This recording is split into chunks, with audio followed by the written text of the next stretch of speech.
Hello and very warm welcome once again to the tax express. अगर आपने supplier को पूरा पेमेंट कर दिया लेकिन सप्लायर ने सरकार को जीएसटी जमा नहीं किया तो क्या आपका आईटीसी छीन लिया जाएगा?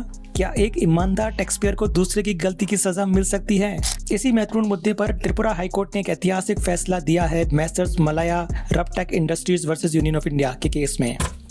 आज के इस इंपॉर्टेंट वीडियो में इस जजमेंट को हम सरल हिंदी में समझेंगे और मैं समझाऊंगा कि आपके लिए जजमेंट कितना इंपॉर्टेंट है और क्यों।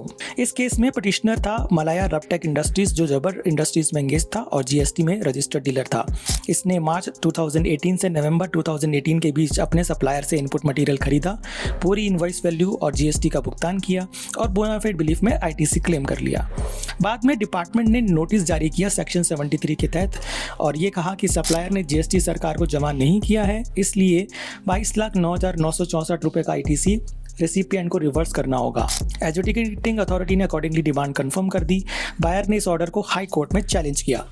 अब त्रिपुरा हाईकोर्ट के सामने इस केस में मुख्य लीगल प्रश्न ये था कि क्या सेक्शन 16(2)(c) के तहत आईटीसी सिर्फ इसलिए डिनाई किया जा सकता है कि सप्लायर ने टैक्स डिपॉजिट नहीं किया जबकि बायर बोनाफाइड है और उसके खिलाफ फ्रॉड या कोलिजन का कोई आरोप नहीं है।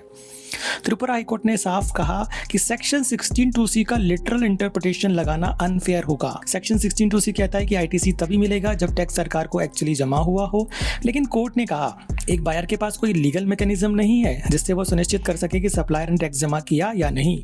अगर बोनाफाइड बायर को आईटीसी डिनाई कर दिया जाए तो ये इम्पॉसिबल बर्डन डालना होगा जो लॉ अलाउ नहीं करेगा। कोर्ट ने कहा कि इस प्रोविजन को आर्टिकल 14 के तहत अनकॉन्स्टिट्यूशनल होने से बचाने के लिए रीड डाउन करना होगा। मतलब साफ है कि ये प्रोविजन सिर्फ उन्हीं मामलों में लागू होगा जहां फ्रॉड हो, कोलिजन हो या ट्रांजैक्शन नॉन बोनाफाइड हो। इस केस की एक मुख्य बात यह थी कि डिपार्टमेंट ने इस केस को सेक्शन 74 में नहीं बल्कि सेक्शन 73 में प्रोसीड किया। कोर्ट ने इस चीज को ध्यान में रखते हुए कहा कि सेक्शन 73 का केस ये साबित करता है कि डिपार्टमेंट खुद मान रहा है कि बायर ने फ्रॉड नहीं किया। अगर फ्रॉड होता तो सेक्शन 74 लगाया जाता। ऐसी सिचुएशन में आईटीसी कैसे डिनाई किया जा सकता है? कोर्ट ने फाइनली डिमांड ऑर्डर को सेट असाइड कर दिया और डिपार्टमेंट को डायरेक्ट किया कि 22,09,964 का आईटीसी अलाउ किया जाए। ये फैसला पहले दिए गए निर्णय Sahil Enterprises versus Union of India को फॉलो करता है। आपको याद होगा कि साहिल एंटरप्राइजेस का जजमेंट भी त्रिपुरा हाईकोर्ट ने ही दिया था और उस जजमेंट में भी सेक्शन 16(2)(c) को रीड डाउन किया गया था। उस जजमेंट की जानकारी मैंने अपने पिछले यूट्यूब चैनल में आपको दी थी।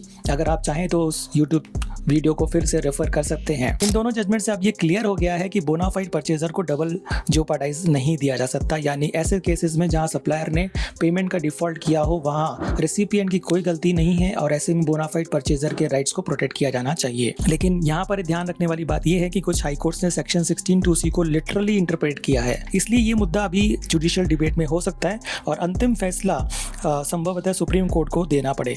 लेकिन अब इस जजमेंट के प्रैक्टिकल टेकअवेज क्या हैं? पहला, सप्लायर सिलेक्शन में ड्यू डिलिजेंस करें। नंबर 2, जीएसटी 2A या 2B रिकॉन्सिलिएशन मेंटेन करें। नंबर 3, पेमेंट प्रूफ सुरक्षित रखें। नंबर 4, बोनाफाइड कंडक्ट सुनिश्चित करने के लिए डॉक्यूमेंटेशन मजबूत रखें। लेकिन अगर आपने जेन्युइनली ट्रांजैक्शन किया है तो ये जजमेंट आपके डिफेंस में बहुत मजबूत हथियार है और इसके साथ ही साहिल एंटरप्राइजेस का केस भी आपको मदद करेगा। तो ये थी जीएसटी से जुड़ी एक महत्वपूर्ण जानकारी लेटेस्ट जजमेंट के बारे में।